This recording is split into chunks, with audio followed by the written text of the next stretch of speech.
Hello everyone, आप देख रहे हैं मेरे YouTube channel study with Zeenat. Friends, आज हम करेंगे अमेरिका मंत्रिमंडल और ब्रिटिश मंत्रिमंडल की आलोचनाएं या शक्तियाँ। तो स्टार्ट करते हैं। ब्रिटिश प्रधानमंत्री। फ्रेंड्स, आप किसी भी एग्जाम की प्रिपरेशन कर रहे हैं तो फ्रेंड्स ये क्वेश्चन वेरी वेरी इंपॉर्टेंट है फ्रेंड्स आने वाले एग्जाम के लिए। तो स्टार्ट करते हैं। Let's get start. ब्रिटिश प्रधानमंत्री। आज इस लेख में हम ब्रिटिश प्रधानमंत्री की शक्तियाँ व कार्य के बारे में जानेंगे। और ब्रिटिश प्रधानमंत्री कार्यपालिका का वास्तविक प्रधान होता है। जो ब्रिटिश प्रधानमंत्री होता है, ब्रिटिश का जो प्रधानमंत्री है वो कार्यपालिका का वास्तविक प्रधान होता है और सैद्धांतिक तौर पर सम्राट कार्यपालिका का स्वामी होता है। लेकिन व्यवहार में प्रधानमंत्री ही कार्यपालिका का वास्तविक स्वामी होता है। लेकिन व्यवहार में जो प्रधानमंत्री होता है वो कार्यपालिका का वास्तविक स्वामी होता है। और ब्रिटिश प्रधानमंत्री की शक्तियाँ अमेरिकी राष्ट्रपति से भी अधिक मानी जाती हैं। जो ब्रिटिश के प्रधानमंत्री की जो शक्तियाँ हैं वो अमेरिकी राष्ट्रपति से भी अधिक मानी जाती हैं, क्योंकि वे किसी भी कानून को बदल सकते हैं या लगा सकते हैं या हटा सकते हैं। क्योंकि वो जो संविधान है, जो कानून है, उसे बदल सकते हैं, हटा भी सकते हैं या लगा भी सकते हैं अमेरिका के राष्ट्रपति। नेक्स्ट पॉइंट है ब्रिटिश प्रधानमंत्री का निर्वाचन। ब्रिटिश प्रधानमंत्री की नियुक्ति ब्रिटेन का राजा करता है। जो ब्रिटिश प्रधानमंत्री की जो नियुक्ति करता है वो ब्रिटेन का राजा करता है। उससे स्थापित परंपरा अनुसार लोक चुनाव में जिस दल को लोक सदन में स्पष्ट बहुमत प्राप्त होता है उसका नेता प्रधानमंत्री बनता है।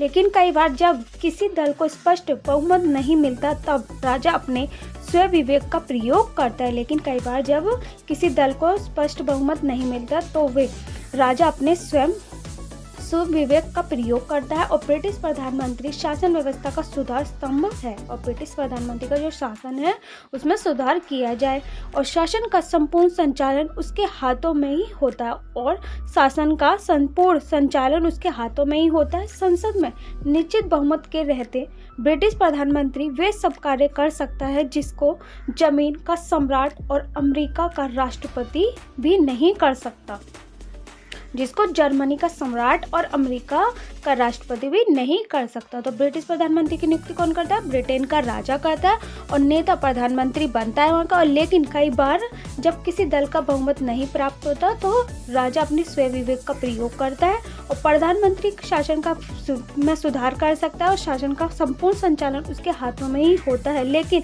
ब्रिटिश प्रधानमंत्री वे सब कार्य कर सकता है जो ब्रिटिश का जो प्रधानमंत्री कार्य करता है वे जर्मनी का सम्राट या अमेरिका का राष्ट्रपति नहीं कर सकता।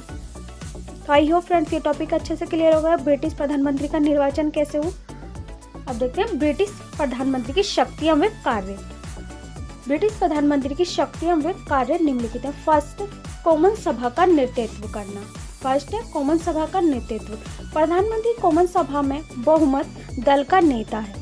जो प्रधानमंत्री है वो कॉमन सभा में बहुमत दल का नेता है और वे सरकार का प्रधान भी होता है। और संसद में महत्वपूर्ण विधेयक उसी के आदेश अनुसार प्रस्तुत किए जाते हैं और वे संसद के जीवन काल में वृद्धि कर सकता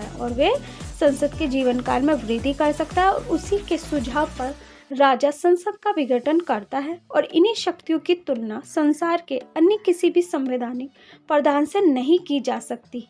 और वे संसद में सरकार का प्रमुख वक्ता होता है और किसी भी विषय पर उसके शब्द सरकार की ओर से अंतिम समझे जाते हैं। तो कॉमन सभा का नेतृत्व क्या है कि प्रधानमंत्री कॉमन सभा में बहुमत दल का नेता होता है और सरकार का प्रधान होता है और वे संसद के जीवन काल में वृद्धि कर सकता है और शक्तियों की तुलना संसार के अन्य किसी भी संवैधानिक प्रधान से नहीं की जा सकती। और वे सरकार का प्रमुख वक्ता होता है और वे किसी भी विषय पर शब्द सरकार की ओर से अंतिम समझे जा सकते हैं या जाते हैं। सेकंड पॉइंट है मंत्रिमंडल का निर्माण। प्रधानमंत्री मंत्रिमंडल का जन्मदाता। जो प्रधानमंत्री है वो मंत्रिमंडल का जन्मदाता है। सैद्धांतिक दृष्टि से मंत्रिमंडलीय संसदों की नियुक्ति सम्राट द्वारा की जाती है, लेकिन व्यवहार में मंत्रिमंडल के सदस्य का चयन प्रधानमंत्री अपने स्वविवेक से करता है। मंत्रिमंडल की बैठक उसी के द्वारा बुलाई जाती है और वे बैठकों में अध्यक्ष का पद ग्रहण करता है। यदि किसी सदस्य को उसकी नीति मान्य नहीं है तो प्रधानमंत्री उसे त्याग देने के बाध्य कर सकता है, और प्रधानमंत्री का त्यागपत्र पूर्ण मंत्रिपरिषद का त्यागपत्र माना जाता है। तो सेकंड पॉइंट क्या है कि मंत्रिमंडल का निर्माण कैसे होता है। जो प्रधानमंत्री है वो मंत्रिमंडल का जन्मदाता है, और मंत्रिमंडलीय सदस्यों की नियुक्ति सम्राट के द्वारा की जाती है, और उसके ही द्वारा बैठक बुलाई जाती है। मंत्रिमंडल की बैठक भी उसके ही द्वारा बुलाई जाती है, और बैठकों में अध्यक्ष का पद ग्रहण किया जाता है, और प्रधानमंत्री का त्यागपत्र पूर्ण प्रधानमंत्री का त्यागपत्र माना जाता है। थर्ड पॉइंट है मंत्रिमंडल का अंत। मंत्रिमंडल का अंत, प्रधानमंत्री को मंत्रिमंडल का अंत करने का भी अधिकार है। प्रधानमंत्री को ही मंत्रिमंडल का अंत करने का अधिकार है, और यदि प्रधानमंत्री किसी मंत्री के कार्य एवं व्यवहार से असंतुष्ट है तो वे उसे हटा सकता है। और रॉबर्ट पील के शब्दों में सामान्यतः यदि प्रधानमंत्री तथा उसके एवं प्रधानमंत्री के बीच गहरा मतभेद हो जाए, और यदि वे मतभेद बातचीत द्वारा तय न हो सके तो इसके परिणाम स्वरूप मंत्री को हटाना पड़ेगा और प्रधानमंत्री को नहीं। तो प्रधानमंत्री को मंत्रिमंडल का अंत भी करने का अधिकार है, और प्रधानमंत्री ही मंत्री के कार्य एवं व्यवहार से अगर असंतुष्ट है तो वे उसे हटा भी सकता है। और रॉबर्ट पील के शब्दों में कहा जाए तो प्रधानमंत्री तथा उसके मंत्री के बीच गहरा मतभेद हो जाए, यदि बातचीत द्वारा तय न हो सके तो इसके परिणाम स्वरूप मंत्री को हटाना पड़ेगा और प्रधानमंत्री को नहीं। मंत्री को तो हटाना पड़ेगा, लेकिन जो प्रधानमंत्री उसको नहीं हटाना पड़ेगा बातचीत करके। यदि प्रधानमंत्री अपने पद से त्यागपत्र दे और संपूर्ण मंत्रिमंडल को ही त्यागपत्र देना पड़ता है तो प्रधानमंत्री ही मंत्रिमंडल का पुनर्गठन भी कर सकता है, और ऐसे में वे जिन लोगों को ना चाहे मंत्रिमंडल में सम्मिलित नहीं कर सकता। तो प्रधानमंत्री ही पद से त्यागपत्र दे सकता है और मंत्रिमंडल को ही त्यागपत्र देना पड़ता है। तो प्रधानमंत्री ही मंत्रिमंडल का पुनर्गठन भी कर सकता है, और ऐसे में जिन लोगों को ना चाहे वे हटा भी सकता है और सम्मिलित भी नहीं कर सकता। नेक्स्ट पॉइंट है प्रधानमंत्री को मंत्रिमंडल को समाप्त करने का अधिकार अवश्य है, लेकिन वे अपने आचरण में निरंकुश नहीं हो सकता और उसे अपनी दलीय स्थिति को अवश्य ही दृष्टिगत रखना होता है, और वे ऐसा आचरण भी कभी नहीं करता जिससे कि दल में उसकी प्रतिष्ठा दांव पर लगे। तो प्रधानमंत्री को ही मंत्रिमंडल को समाप्त करने का अधिकार अवश्य दिया गया है, और वे ऐसा चरण भी कभी नहीं करता जिससे कि दल में उसकी प्रतिष्ठा दांव पर लगे। उम्मीद है फ्रेंड्स आपको थर्ड का टॉपिक भी अच्छे से क्लियर होगा। फोर्थ देखते हैं शासन का संचालन। वास्तविकता में ब्रिटिश प्रधानमंत्री ही समस्त शासन का संचालन करता है। वैधानिक दृष्टि से भले ही ये कार्य राज्यों को, लेकिन व्यवहार में प्रधानमंत्री ही अपने शासन का संचालन करता है और वह शासन का सर्वोच्च निर्णयकर्ता का समन्वय करता है। वास्तविकता में ब्रिटिश प्रधानमंत्री समस्त शासन का संचालन करता है, और भले ही वे ये कार्य राज्यों को नहीं, लेकिन व्यवहार में प्रधानमंत्री अपने शासन का संचालन करता है और वे सर्वोच्च निर्णयकर्ता वे सामान्यकर्ता भी है।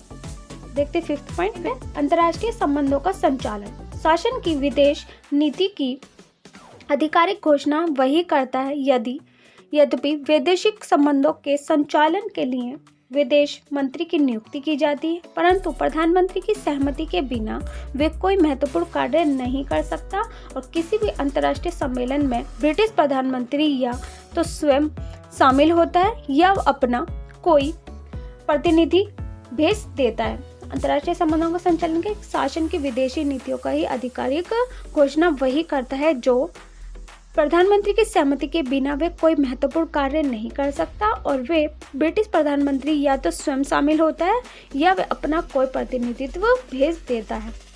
6 पॉइंट है राष्ट्र का नेता। प्रधानमंत्री समूचे राष्ट्र का प्रतीक होता है, और आम चुनावों में राजनीतिक दल अपनी नीतियों के आधार पर नहीं बल्कि नेता के व्यक्तित्व के आधार पर चुनाव लड़ते हैं। तो प्रधानमंत्री समूचे राष्ट्र का प्रतीक होता है, और राजनीतिक दल अपनी नीतियों के आधार पर नहीं बल्कि अपने नेता के व्यक्तित्व के आधार पर चुनाव लड़ते हैं।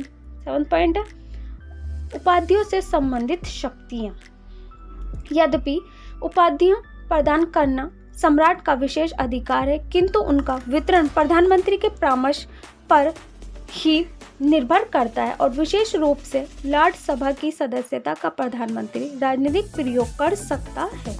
तो यद्यपि जो उपलब्धियां हैं वो सम्राट का विशेष अधिकार है और उनका वितरण प्रधानमंत्री के परामर्श पर नहीं निर्भर करता है और सभा की सदस्यता का प्रधानमंत्री राजनीतिक प्रयोग कर सकता है।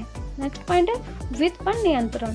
देश के वित्त पर नियंत्रण का पूर्ण नियंत्रण रहता है और संसद में जो बजट प्रस्तुत किया जाता है वे वित्त मंत्री द्वारा उसी के आदेश अनुसार रखा जाता है। तो देश के वित्त प्रधानमंत्री का जो पूर्ण नियंत्रण रहता है वे बजट प्रस्तुत करता है और वे वित्त मंत्री द्वारा उसी के आदेश अनुसार रखा जाता है। नेक्स्ट पॉइंट है नियुक्तियां। सम्राट सभी उच्च स्तरीय नियुक्तियां प्रधानमंत्री की सिफारिश से ही करता है और प्रधानमंत्री की सिफारिश पर ही लॉर्ड सभा में नए लॉर्ड नियुक्त किए जाते हैं। सभी उपलब्धियां प्रधानमंत्री की सिफारिश पर ही सम्राट द्वारा दी जाती हैं। तो सम्राट की जो सभी उच्च स्तरीय नियुक्तियां हैं वो प्रधानमंत्री की सिफारिश द्वारा दी जाती हैं और प्रधानमंत्री की सिफारिश पर ही लॉर्ड सभा में नए लॉर्ड नियुक्त किए जाते हैं और उपलब्धि भी सम्राट द्वारा ही की जाती है। नेक्स्ट पॉइंट है संकटकालीन शक्तियां। ब्रिटिश संविधान में संकटकालीन स्थिति की स्पष्ट व्यवस्था नहीं है। प्राय व्यवहार में संकट के समय ब्रिटिश प्रधानमंत्री के दायित्व और शक्ति में वृद्धि हो जाती है। संकट के समय प्रधानमंत्री तानाशाह के रूप में कार्य करता है और प्रधानमंत्री ही प्रथम और द्वितीय विश्व युद्ध के समय लॉर्ड जॉर्ज तथा चर्चिल ने अभूतपूर्व शक्तियों का प्रयोग किया। तो 10 पॉइंट क्या संकटकालीन शक्तियां। ब्रिटिश संविधान में संकटकालीन स्थिति स्पष्ट व्यवस्था नहीं की गई और संकट के समय प्रधानमंत्री तानाशाह के रूप में कार्य करता है। जो जब संकट आता है तो प्रधानमंत्री जो है वो तानाशाह के रूप में कार्य करता है और द्वितीय विश्व युद्ध के समय लॉर्ड जॉर्ज तथा चर्चिल ने अभूत शक्तियों का प्रयोग किया। नेक्स्ट पॉइंट है 11 सम्राट को परामर्श देना। प्रधानमंत्री वे कड़ी है जो संसद और सम्राट तथा मंत्रिमंडल और राजा को जोड़ती है और वे प्रधानमंत्री की हैसियत से संसद तथा मंत्रिमंडल के निर्णयों से राजा को अवगत कराता है और देश में चलने वाली विभिन्न राजनीतिक गतिविधियों के संबंध में वे समय समय पर राजा को अवगत कराता है और वे सब कार्य करता है जो राजा द्वारा किए जाते हैं और मुख्य रूप से प्रधानमंत्री ही उनके संबंध में राजा को परामर्श देता है। तो प्रधानमंत्री वे कड़ी है जो संसद और सम्राट तथा मंत्रिमंडल को जोड़ती है, राजा को जोड़ती है और प्रधानमंत्री की हैसियत से संसद तथा मंत्रिमंडल के निर्णयों को से राजा को अवगत कराती है और समय समय पर राजा को अवगत कराता है। वे सभी कार्य करता है जो राजा के द्वारा किए जाते हैं और प्रधानमंत्री ही उनके संबंध में राजा को परामर्श देता है। तो फ्रेंड्स ये हमने पढ़ी शक्तियाँ। अब देखते हैं ब्रिटिश प्रधानमंत्री की स्थिति व महत्व। ब्रिटेन में प्रधानमंत्री पद की स्थिति अत्यंत महत्वपूर्ण है और ये देश की वास्तविक मुख्य कार्यपालिका एवं प्रशासन का प्रमुख तथा ब्रिटेन में लोकतंत्र का मुख्य प्रहरी है और इस पद का महत्व निम्नलिखित कारणों से होता है। ब्रिटेन में जो प्रधानमंत्री है उसका पद अत्यंत महत्वपूर्ण होता है और मुख्य कार्यपालिका एवं प्रशासन का प्रमुख तथा ब्रिटेन में लोकतंत्र का मुख्य प्रहरी है और इसका पद के महत्व निम्नलिखित कारणों से होता है। फर्स्ट है राजा और संसद के बीच महत्वपूर्ण कड़ी। ब्रिटेन का प्रधानमंत्री राजा और संसद के बीच महत्वपूर्ण कड़ी होता है। ये संसद की ओर से राजा को महत्वपूर्ण सूचनाएं देता है तथा प्राय कई बार राजा अथवा रानी से मिलता रहता है। ये राजा या रानी को संसद का स्तर बुलाने और त्रावासन करने की सलाह देता है। ये सिंहासन भाषण तैयार करवाता है और ये संसद को भंग भी कर सकता है। तो ब्रिटेन का जो प्रधानमंत्री होता है वो राजा और संसद के बीच महत्वपूर्ण कड़ी होता है और कई बार राजा अथवा रानी से मिलता रहता है और राजा या रानी को संसद का स्तर बुलाने और त्रावासन करने की सलाह देता है और भाषण तैयार करवाता है और संसद को भंग भी कर सकता है। सेकंड पॉइंट है राजा और मंत्रिपरिषद के बीच कड़ी। मंत्रिपरिषद की नियुक्ति राजा प्रधानमंत्री के परामर्श से ही करता है, अतः प्रधानमंत्री राजा और मंत्रिपरिषद के बीच महत्वपूर्ण कड़ी का कार्य करता है और मंत्रिपरिषद के निर्णयों की सूचना राजा या रानी को प्रधानमंत्री ही देता है और कोई मंत्री प्रधानमंत्री के बिना अनुमति के तथा उसे विश्वास में लिए बिना राजा अथवा रानी से नहीं मिल सकता। और नेक्स्ट पॉइंट क्या हुआ कि प्रधानमंत्री जो है वो मंत्रिपरिषद की नियुक्ति राजा द्वारा ही की जाती है और प्रधानमंत्री ही राजा और मंत्रिपरिषद के बीच महत्वपूर्ण कड़ी का कार्य करता है। जो प्रधानमंत्री होता है वो राजा और मंत्रिपरिषद के बीच महत्वपूर्ण कड़ी का कार्य करता है और मंत्री ही बिना अनुमति तथा उसे विश्वास में लिए बिना राजा अथवा रानी से नहीं मिल सकता। बिना प्रधानमंत्री की सलाह से वह ना ही राजा से और ना ही रानी से मिल सकता है। नेक्स्ट पॉइंट है देश का नेता। प्रधानमंत्री देश का नेता होता है। वे अपने प्रधानमंत्रित्व काल में देश का अंतर्राष्ट्रीय व राष्ट्रीय मंचों पर प्रतिनिधित्व व नेतृत्व करता है और उसकी आवाज़ ही देश की आवाज़ मानी जाती है। प्रधानमंत्री ही देश का नेता होता है और वे अपने प्रधानमंत्रित्व काल में देश का अंतर्राष्ट्रीय व राष्ट्रीय मंचों पर प्रतिनिधित्व व नेतृत्व करता है और उसकी आवाज़ ही देश की आवाज़ मानी जाती है। नेक्स्ट पॉइंट है दल का नेता। प्रधानमंत्री अपने दल का प्रमुख नेता होता है और वे संसदीय दल का भी नेता होता है और वे इस पद के नाते वे संसद के दलीय सदस्यों पर अनुशासन बनाए रखता है तथा सचेतक के माध्यम से व्हिप जारी कर सकता है। तो दल का नेता क्या? प्रधानमंत्री अपने दल का प्रमुख नेता होता है और वे संसद के दलीय सदस्यों पर अनुशासन बनाए रखता है और वे सचेतक के माध्यम से व्हिप जांच कर सकता है। नेक्स्ट पॉइंट है अंतर्राष्ट्रीय राजनीति में देश का शिखर नेतृत्व करता है। सभी अंतर्राष्ट्रीय सम्मेलन में वे स्वयं जाता है जो अपने प्रतिनिधित्व भेजता है और जो उसका प्रतिनिधित्व करते हैं। नेक्स्ट पॉइंट है सत्तारूढ़ पक्ष और प्रतिपक्ष के बीच कड़ी। प्रधानमंत्री सत्तारूढ़ दल का नेता होता है और वे प्रतिपक्ष के साथ ही शासन संचालन के संबंध में तालमेल बनाए रखता है। प्रधानमंत्री क्या करता है? शासन संचालन के संबंध में तालमेल बनाए रखता है। नेक्स्ट पॉइंट है सामूहिक उत्तरदायित्व। सामूहिक उत्तरदायित्व में क्या है? ब्रिटेन में सामूहिक उत्तरदायित्व है और वे सभी मंत्री प्रधानमंत्री के निर्देशन में मिलकर काम करते हैं। तो सामूहिक उत्तरदायित्व क्या है? ब्रिटेन में सामूहिक उत्तरदायित्व है और वे सभी मंत्री के निर्देशन अनुसार काम मिलजुल कर करते हैं। तो कंक्लूजन के लिए जो भी हमने इसमें शक्ति बने कार्य पढ़े फ्रेंड्स उसका हम निष्कर्ष लिखेंगे। महत्व का निष्कर्ष क्या? कंक्लूजन ब्रिटेन का प्रधानमंत्री वहां की राजनीति तथा शासन का केंद्र बिंदु होता है और वे राष्ट्रीय तथा अंतर्राष्ट्रीय राजनीति में ब्रिटेन का प्रतिनिधित्व कर प्रमुख भूमिका अदा करता है और उसको विविध कार्यपालिका, विधायिका, न्यायपालिका, विदेशी नीति तथा रक्षा संबंधी शक्तियां मिली होती हैं क्योंकि ब्रिटेन एक महाशक्ति है। अतः वे विश्व का भी प्रसिद्ध नेता बन जाता है। ब्रिटेन राष्ट्रमंडल का प्रमुख देश है तथा इसी के भूतपूर्व साम्राज्यवादी कुल का वर्तमान नाम राष्ट्रमंडल है। इसीलिए राष्ट्रमंडल में भी ब्रिटेन के प्रधानमंत्री की महत्वपूर्ण स्थिति तथा भूमिका होती है और अपने सहयोगी मंत्रियों से उसकी स्थिति बराबर वालों में प्रथम की नहीं बल्कि टीम के कप्तान की होती है क्योंकि मंत्री उसके बिना इजाजत के मंत्रिपरिषद में नहीं रह सकता और वे मंत्रियों के बीच विभागों का बंटवारा भी नहीं कर सकता। वे अलग अलग विभागों के कार्य में उचित सामंजस्य तथा समन्वय बनाकर रखता है और वे संसद व देश का नेतृत्व करता है और वे सत्तारूढ़ अवधि में ब्रिटेन का सर्वोच्च पदाधिकारी होता है। तो फ्रेंड्स ये कंक्लूजन थे। फिर और फ्रेंड्स को भी आप बना के लिख सकते हैं, ये भी लिख सकते हैं कि प्रधानमंत्री जो होता है वो राजनीति तथा शासन का केंद्र बिंदु होता है और वे विदेशी नीति तथा रक्षा संबंधी सभी शक्तियां उसमें शामिल होती हैं और राष्ट्रमंडल में भी ब्रिटेन के प्रधानमंत्री की महत्वपूर्ण स्थिति तथा भूमिका होती है और वे बल्कि टीम के कप्तान ही होता है और वे मंत्री उसकी बिना इजाजत के मंत्रिपरिषद में नहीं रह सकता, बिना मंत्री की इजाजत के मंत्रिपरिषद में नहीं रह सकता और मंत्रियों के बीच ही विभागों का बंटवारा किया जाता है और सामंजस्य तथा समन्वय बनाकर रखता है और वे संसद के देश का नेतृत्व करता है और सत्तारूढ़ अवधि में ब्रिटेन का सर्वोच्च पदाधिकारी होता है। तो फ्रेंड्स हमने क्या देखी संकट शक्तियाँ, नियुक्तियाँ, वित्त पर नियंत्रण, उपलब्ध उपाधियों से संबंधित शक्तियाँ, राष्ट्र का नेता। आई होप फ्रेंड्स ये टॉपिक सब आपको अच्छे से क्लियर हो गए होंगे।